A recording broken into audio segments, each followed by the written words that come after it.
महत्वाची बातमी आपण बुलेटिनच्या सुरुवातीलाच पाहणार आहोत। बारामती पोटनिवडणुकीच्या मुद्द्यावरनं ठाकरे सेनेचे खासदार संजय राऊत यांनी भाजपला जोरदार टोला लगावलाय। जनभावना या शब्दाचा अर्थ एकदा भाजपनं सांगावा। पंढरपुरात उमेदवार देताना जनभावना नव्हती का आणि ही जनभावना भाजपनं पायदळी तुडवल्याची अनेक उदाहरणं आहेत अशी टीका राऊतांनी केलेली आहे।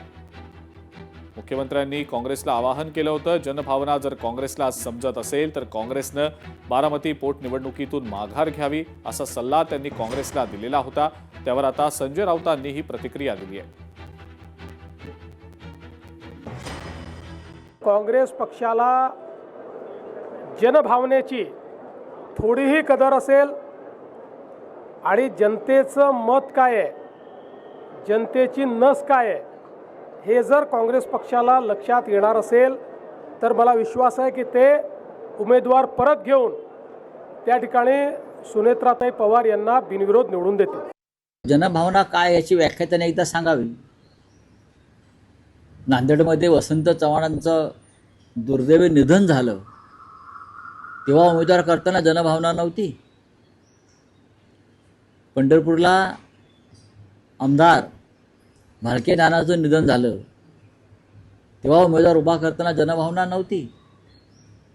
अशा जनभावना पायदळी भाजपने कशा तुडवल्या याची अनेक उदाहरणं आम्हाला देता येतील। देशभरातली, महाराष्ट्रातली, सर्वत्र देता येतील। तुम्ही तिकडे कुठेतरी प्रचारामध्ये आहात, आपले देवेंद्रजी तामिळनाडू वगैरे भागात, आणि तिथून जनभावना काय सांगते महाराष्ट्राची। ठाकरे सेनेचे खासदार संजय राऊत यांनी पार्थ पवारांनी काँग्रेसवर केलेल्या टीकेवर सुद्धा प्रतिक्रिया दिलेली आहे। पार्थ पवारांनी आपल्या वडिलांचा इतिहास समजून घ्यावा। अजित पवार, शरद पवार मूळचे काँग्रेसचेच होते असं राऊत म्हणतायत। टीका करणाऱ्यांनी आत्मचिंतन करावं असा सल्लाही राऊतांनी दिलाय।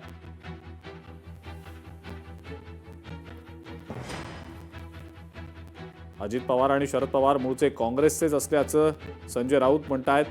त्यामुळे टीका करणाऱ्यांनी आत्मचिंतन करावं असा सल्ला सुद्धा राऊतांनी दिलाय। पार्थ पवार मला वाटतं अजित पवारांचे चिरंजीव आहेत ना। हां, त्यांनी काँग्रेसवर टीका केल्यावर त्यांना उत्तर देणारच ना।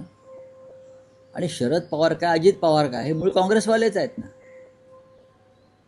हे जे पार्थ पवार आहेत त्यांनी अजित पवारांचा राजकीय इतिहास समजून घेतला पाहिजे, आपल्या वडिलांचा। अजित पवार हे काँग्रेसचंच प्रोडक्शन आहे।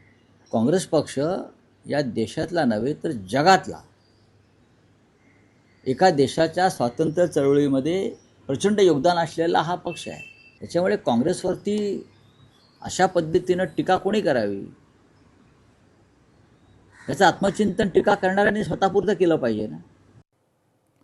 अजित पवारांच्या मृत्यूसंदर्भात महाराष्ट्रात गुन्हा दाखल करावा अशी मागणी संजय राऊत यांनी केलेली आहे आणि संजय राऊत यांनी तसं भाजपला आवाहन सुद्धा केलेलं आहे। सरकारनं गुन्हा दाखल करावा अशी मागणी राऊतांनी केली आहे।